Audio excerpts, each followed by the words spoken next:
Today we'll be talking about inflation, and not the economic kind where it looks like things get more expensive, but an early phase in the universe which was very strange and might explain some very interesting questions that have come up about the universe as a whole. So first I will relate to you that I am the person it says here, Robert Nemiroff, and this is Michigan Technological University. And you stumbled upon this class somehow in some list of links either on iTunes or on the web, but you're welcome here.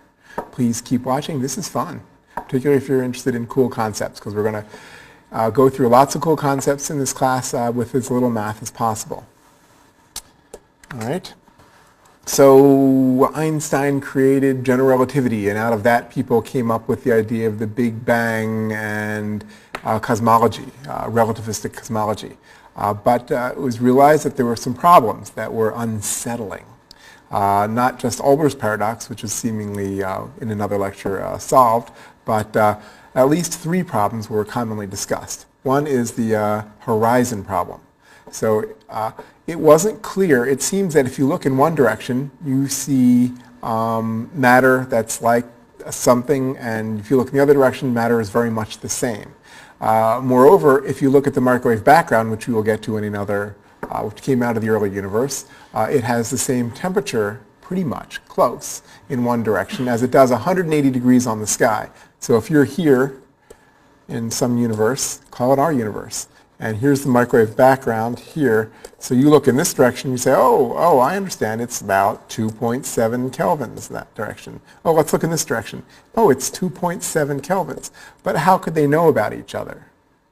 They seem to have been in thermal contact or something in the past to have the same temperature. How is that? It's what's called the horizon problem. There's also the flatness problem. So over the past 100 years, people have continually estimated how dense the universe is compared to how dense it would need to be Euclidean flat. Euclidean, I can say that. So we'll get to that in other lectures, but various determinations never had that we were 0.0001 or less, or 1,000 or more of this density that's needed to make space flat. But we were close to it. Close meaning some estimates were 20% of the density, 0.2. Sometimes people thought, oh, look, we're consistent with 1. Even though we can't account for it in the current matter. So this flatness problem is how come it's so close to this universal density that's, but not exactly that. And the last is that many theories of the early universe involving particle theories have exotic relics that are made by very powerful collisions. So when you have powerful collisions, as you might have, much more powerful than, say, could be created at Fermilab or Brookhaven or Large Hadron Collider, you would get things that are made that would hang around, and you might get a lot of them, but we don't see a lot of them. For instance, the magnetic monopole is an interesting one, usually is the poster child for this kind of problem, so that's why it's called the magnetic monopole problem, but it occurs with other particles. Okay, so if you ever have a magnet, you might notice that there's always a north, and it attracts one type of magnet, and south, which repels that same type. So if you have another magnet south, it wants to attract the south to the north. And then again, you have north at the top and south if you were to put these two together. So why don't you just cut off the south? That's what you do. And then you just have a south thing, right? So then if you look at that thing you just cut out, and you're so proud of yourself, you have indeed south at the bottom, but then you notice that the top is north again. So that didn't work. So maybe you just weren't paying attention last time. You didn't do it right, or whoever did it didn't do it right, so now you're going to have to do it yourself. So you cut it again in half, and every time you cut it in, you find out that there's a north pole and a south pole. So then you have to blame something else. So you have to blame the magnetic monopole problem and say it's due to our inflating universe or something. It's not your fault. So the magnetic monopole problem says that there are magnetic monopoles. You can get a north or a south, and in fact it's needed in particle physics to create things like quantumization, which we won't get into in the details right now. But you wouldn't get a lot of them. Why isn't there a lot of them? That's the problem. You should have lots of these around, and you don't. And inflation is going to try to give us a single solution that would involve all three of these. First, let's do a little background and say that in 50 years ago or so, there were thought to be four fundamental forces in the universe. Gravity, which holds us to our planet that we're so proud of. Electromagnetism, which not only does electricity, but see, electric charge, you can have just monopoles. You can have a positive electric charge and a negative electric charge, and you can even have a dipole charge. But with magnetism, you only get two. You don't get monopoles. But they're all combined by James Clerk Maxwell in the late 1800s to electromagnetism, which includes photons, so that's now considered to be a force.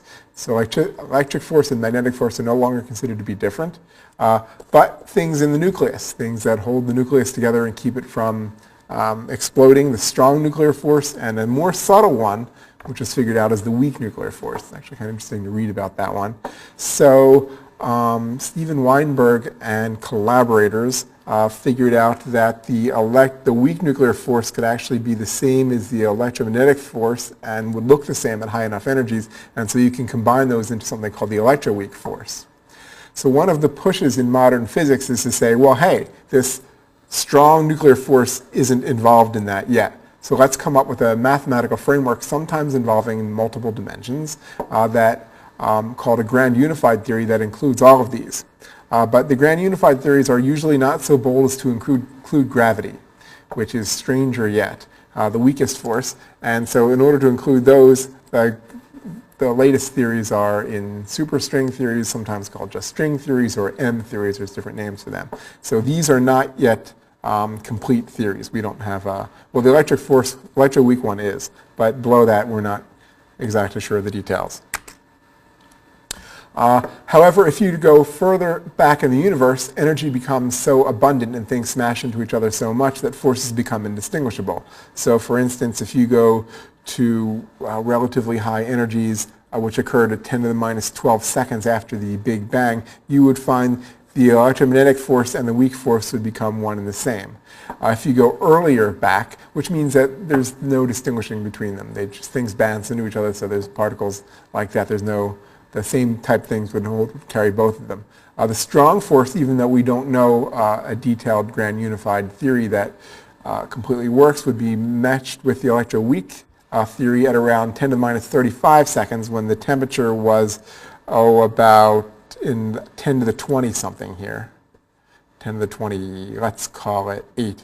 I'm happy with 8.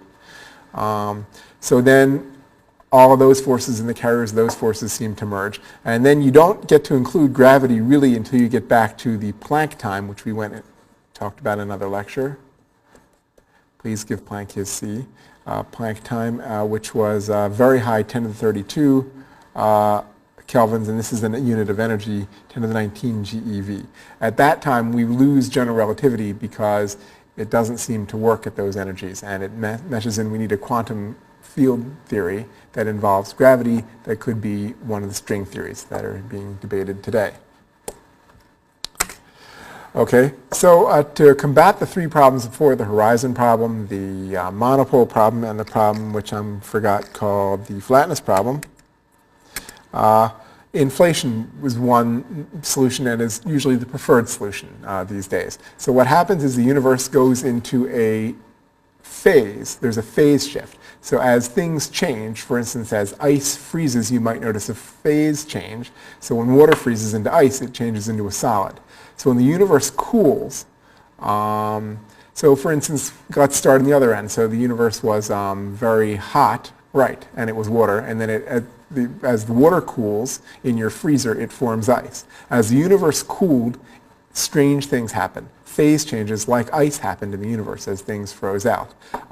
One type of phase change thought to happen when at the electroweak interaction, when the electroweak breaks off from electromagnetism, and possibly at other times, but possibly at that time, which would be the latest one, the universe would suddenly begin to expand exponentially.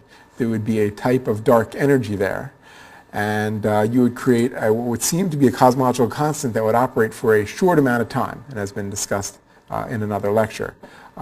So then the universe would become very, very large. Instead of just sort of drifting apart with gravity sort of holding it back a little bit, it now has gravity pushing it apart, and it inflates exponentially.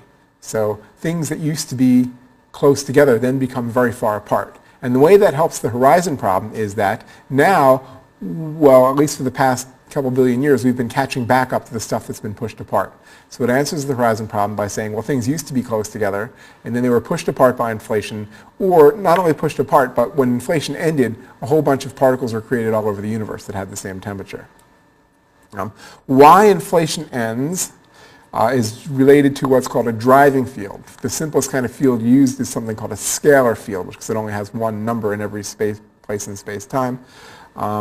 But it's really unknown. But what is known is that inflation has to go on for a certain amount of time where you won't solve those problems. You won't dilute the number of monopoles down to maybe one in our horizon, which we would be extremely lucky to find. You won't create different parts of the universe that would have relatively the same temperature as is in the horizon problem. And when inflation operates, it's like you can think of inflation sort of as the surface of a balloon. So a balloon would have a lot of curvature, as you can tell by the window drawn on there showing reflected. But as you make the balloon really, really big, bigger and bigger, essentially the balloon flattens out. A surface on the balloon appears to be flatter and flatter. And that's what the flatness problem does. The universe may or may not be slightly greater than closure density, the complete flatness. It might be slightly unflat in any number of ways, but it's so close to flat, it's like the room you're sitting in. The floor is flat to a good approximation. You don't have to worry about the curvature of the Earth when considering the floor beneath you. Okay, so you can get a timeline of the early universe. So when did things happen? This is a repeat of another slide, another lecture. But 10 to the minus 43 seconds, you're at the Planck scale, and some theory of everything is operating, and the temperature is very high. So then, at some point around 10 to the minus 37 seconds, it's estimated there's a phase transition, the strong nuclear force freezes out, and you might have a inflationary epoch. And then at 10 to the minus 35 seconds, you would get the inflation would end, particles are created everywhere in the universe, and the universe is then so large, much larger than before, that everything is cool. So we only see a small part of our universe here in the visible universe. If inflation is correct, which it appears to be, then the universe is much, much larger than the small amount that we can see. So right now you can only look around your room. But there's a lot of big Earth out there, and if you look at enough Earth, there's curvature. So right now the universe might appear to us to be flat in our very small space in our visible universe that we can see. Okay, so here's a graph which shows the radius of the universe greatly increased in a small amount of time. And I'm running low on time, so I have to go fast. Please forgive me. Here's a nice plot which I keep getting to, created by the WMAP team, but I'm not able to explain ever in much details. Here you see inflation happens down here, and here are the different phases of the universe that were covered in another lecture, coming to today over here. Okay. This is the last slide. So some people think that the inflationary epoch that we're in is a lot like the dark energy epoch that we're entering now. So we may be entering into another dark energy phase, and the universe is beginning to expand again exponentially today. And it will take billions of years to fully realize this exponential. We don't know if it will end, if ever. That'll be a topic for a different lecture. However, it could be related to something called the Casimir effect, which is seen in things as small as mayonnaise, and it causes micromechanical parts to stick together. Because this is sort of a field effect where some field nodes map out and aren't seen, the Casimir effect. And there could be something similar operating in dark energy and empty space. And with that, I will leave you to next lecture. I'll see you next time. Bye.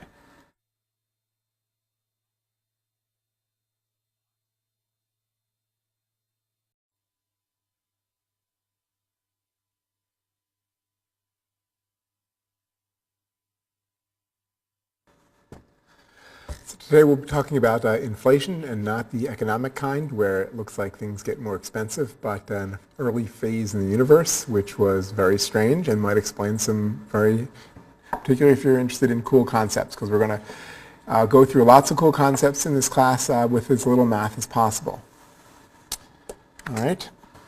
So Einstein created general relativity, and out of that people came up with the idea of the Big Bang and cosmology, relativistic cosmology. Matter that's like something, and if you look in the other direction, matter is very much the same. Moreover, if you look at the microwave background, which we will get to in another, which came out of the early universe, it has the same temperature, pretty much close, in one direction as it does 180 degrees on the sky. So if you're here, interesting questions that have come up about the universe as a whole. So first, I will relate to you that I am the person it says here, Robert Nemiroff, and this is Michigan Technological University. And this is you stumbled upon this class somehow in some list of links, either on iTunes or on the web, but you're welcome here. Please keep watching. This is fun. But it was realized that there were some problems that were unsettling. Not just Olber's paradox, which is seemingly in another lecture solved, but at least 3 problems were commonly discussed. One is the horizon problem. So it wasn't clear. It seems that if you look in one direction, you see